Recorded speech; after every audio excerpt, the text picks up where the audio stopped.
कीड़े ही कीड़े हैं। जगदीश चंद्र बोस ने शंख को जोर से फूंका, जब जोर की आवाज हुई तो वे कीड़े सब मर मर करके नीचे गिरने लग गए। तो जगदीश चंद्र बोस ने पूछा कि अब आप लोग क्या देखते हैं?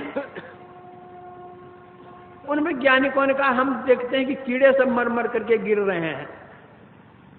जगदीश चंद्र बोस ने कहा यही है शंख बाजे और बलाई भाजे।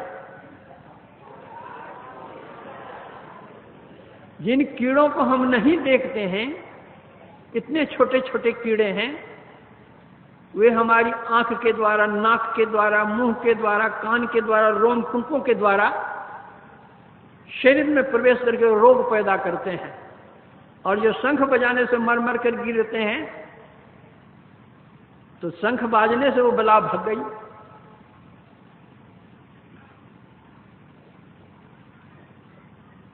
इसलिए किसी साधक ने कहा है, इस नजर से हवा भी न दिखलाएगी, इससे परमात्मा दिखे हंसी आएगी। हम लोगों का शरीर 5 तत्वों से बना हुआ है, मिट्टी, जल, अग्नि, वायु और आकाश। हम लोग मिट्टी देखते हैं, जल देखते हैं, अग्नि देखते हैं, लेकिन हवा को देखते हैं? हवा का स्पर्श होता है तब मालूम होता है, लेकिन हवा को हम लोग देखते नहीं।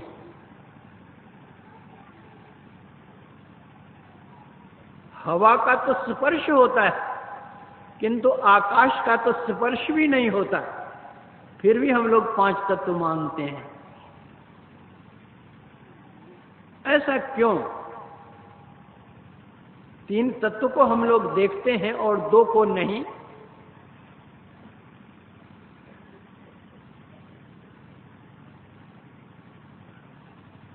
परमात्मा ने जो सृष्टि की है, उस ओर दृष्टि करने से इस विषय की परिपुष्टि हो जाती है कि रचना सूक्ष्मता से स्थूलता की ओर हुई है। 5 तत्वों में सबसे पूर्व का तत्व क्या होगा, क्या होना चाहिए? इन 5 तत्वों में सबसे पूर्व का आकाश होगा। आकाश कहते हैं अवकाश को। अगर आकाश ही नहीं, अवकाश ही नहीं, तो हवा कहाँ चलेगी, अग्नि कहाँ रहेगी, जल और मिट्टी के लिए स्थान कहाँ? इसलिए सबसे पूर्व का आकाश तत्व है। उससे पश्चात का तत्व वायु है। इसलिए जो पूर्व का तत्व है, उसकी अपेक्षा पर का तत्व स्थूल है। इसलिए आकाश से वायु स्थूल है, इसलिए उसका स्पर्श मालूम पड़ता है। वायु के बाद अग्नि तत्व हुआ है।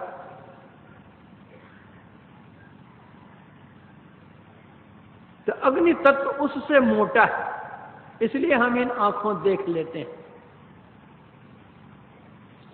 अग्नि के बाद जल तत्व है, अग्नि से मोटा है जल। तो जल को हम चुल्लू में ले सकते हैं, लेकिन अग्नि को चुल्लू में नहीं ले सकते हैं। उसके पीछे है पृथ्वी। इन 5 तत्वों में सबसे मोटा तत्व है पृथ्वी। उसके ढेले को हम ऐसे उठा सकते हैं, पानी को ऐसे उठा नहीं सकते हैं। तो जो जितना पूर्व का होता है, वह उतना ही सूक्ष्म होता है। पृथ्वी से सूक्ष्म है जल, जल से सूक्ष्म है अग्नि, अग्नि से सूक्ष्म है वायु, वायु से सूक्ष्म है आकाश। लेकिन आकाश के भी जो पूर्व का तत्व है वह कितना सूक्ष्म होगा?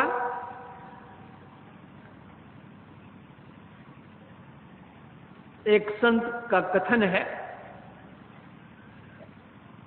भूमि पर आप हु के परे पावक है, पावक के परे पुनि वायु बहत है, वायु के परे व्योम, व्योम हु के परे इंद्रिण दस, इंद्रिण के परे अंतःकरण रहत है, अंतःकरण पर 3 गुण अहंकार, अहंकार पर महतत्व को लहत है, महतत्व पर मूल माया, माया पर ब्रह्म, ताहित्य परात्पर सुंदर कहते हैं।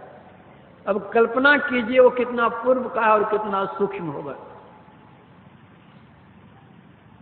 जो जितना सूक्ष्म होता है उसकी व्यापकता उतनी ही अधिक होती है। इसलिए परम रूप परमात्मा सबसे पूर्व का होने के कारण वह सब में व्यापक है। और किस तरह व्यापक है? प्रभु जी व्यापक जनु गगन रहाई, उनकी व्यापकता आकाश के समान है।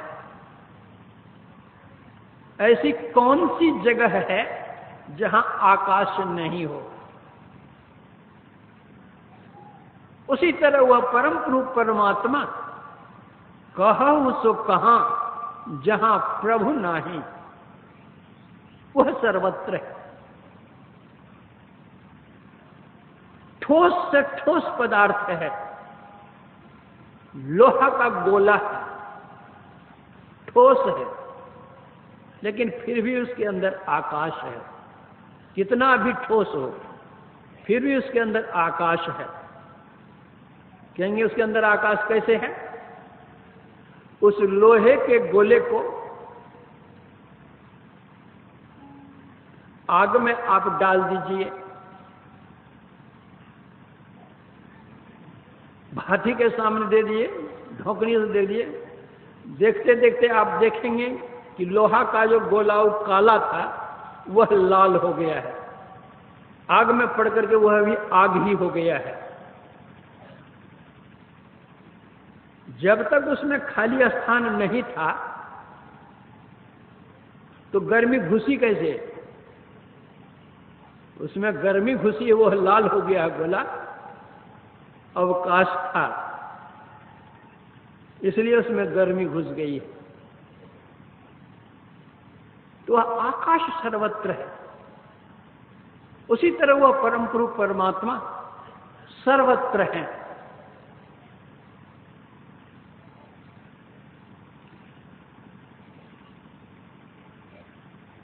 दुनिया की जितनी चीजें हैं वे सारी की सारी चीजें शांत हैं। पृथ्वी देखिए शांत है, शांत माने अंत सहित है। पृथ्वी गोल है, यह गोलाई उसकी सीमा बतलाती है। चंद्र गोल है, सूर्य गोल है, ये तारे सब जितने देखते हैं सब गोल गोल है। यह गोल क्या बतलाता है? वो सीमा निर्धारित करता है। तो दुनिया की जितनी चीजें हैं सारी चीजें ससीम हैं। उन सारी ससीम चीजों को एक जगह एकत्रित करने से ससीम का मंडल एक बहुत बड़ा हो सकता है, विस्तृत हो सकता है, किंतु वह असीम नहीं होगा। तब जिज्ञासा होगी कि उन सारे ससीमों के पार में क्या है,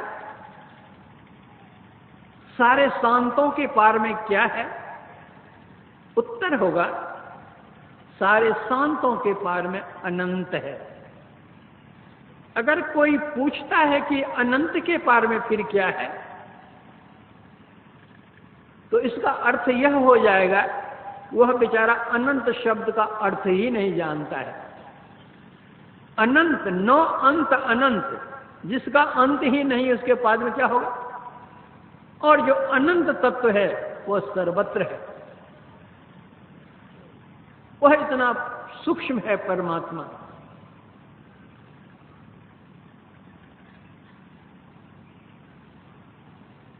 यम ने नचिकेता को उपदेश दिया था। कठोपनिषद में लिखा है, वायुर यथैको भुवनं प्रविष्टो रूपं रूपं प्रतिरूपो बभुव एकस्तथा सर्वभूतांतरात्मा रूपं रूपं प्रतिरूपो बहिश्च। जिस तरह इस लोक में प्रविष्ट वायु प्रत्येक रूप के अनुरूप हो रहा है और उससे बाहर भी है, उसी तरह वह परम पुरुष परमात्मा सब में रहते हुए भी सबसे बाहर भी है। और कितना बाहर है उसका अंदाजा ही नहीं किया जा सकता है, क्योंकि वह स्वरूपता अनंत है।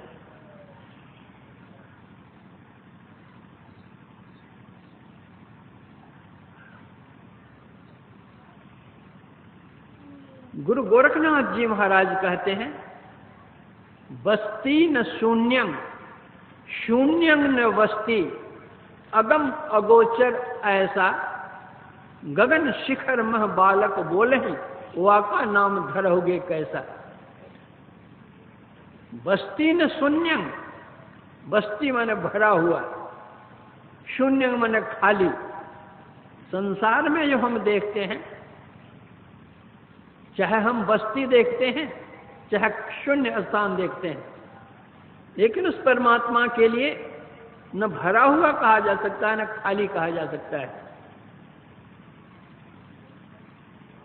वह अगम, क्योंकि वह बुद्धि से परे है, अगोचर है, इंद्रिय अग्राह्य है, वह ऐसा तत्व है। एक यात्री कोई यात्रा कर रहा था, रास्ते में जंगल मिला। उस जंगल में एक साधु बाबा बैठे हुए थे। यात्री ने साधु बाबा से पूछा कि बाबा, बस्ती कितनी दूर पर मिलेगी? तो बस्ती, अरे जंगल पार करोगे बस्ती तुमको मिल जाएगी। वह चलता गया, जाते जाते जंगल पार कर गया तो वहां देखा कि श्मशान है, बस्ती नहीं, श्मशान घाट है। वह यात्री लौट करके आता है और कहता है कि बाबा, आपने तो कहा कि जंगल पार करो तो बस्ती तुमको मिलेगी, वहां बस्ती तो नहीं है, वो तो श्मशान घाट है। साधु बाबा ने कहा, तुम बस्ती किसको कहता है? अरे बस्ती तो उसको कहते हैं जहां लोग बसते हैं, वही ना। तो जी हाँ। तो कहा, बस्ती जिसको तुम कहते हो वहां के लोग जब मरते हैं तो वहीं जाकर बसते हैं, इसलिए वो है बस्ती। जिसको तुमको बस्ती वो तो है उजाड़, लोग मरते हैं रोज रोज, यहां से वहां जाते हैं, यहां से वहां जाते हैं। तो अब उसके लिए क्या कहें हम? इसको बस्ती माने कि उसको उजाड़ माने, उसको उजाड़ माने कि इसको बस्ती माने, किसको माने?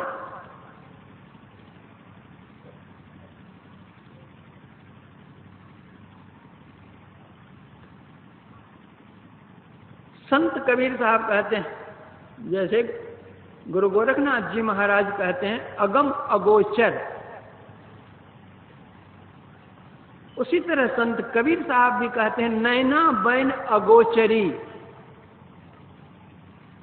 वह नैन बैन से भिन्न है, वह नैन से ग्रहण करने योग्य नहीं है और बैन से कहने योग्य नहीं है।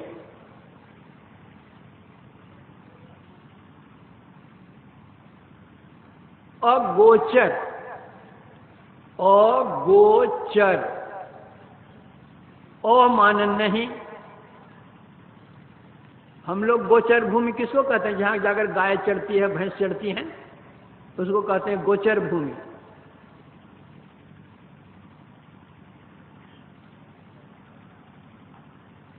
तो अमानन नहीं। यहां गो का मतलब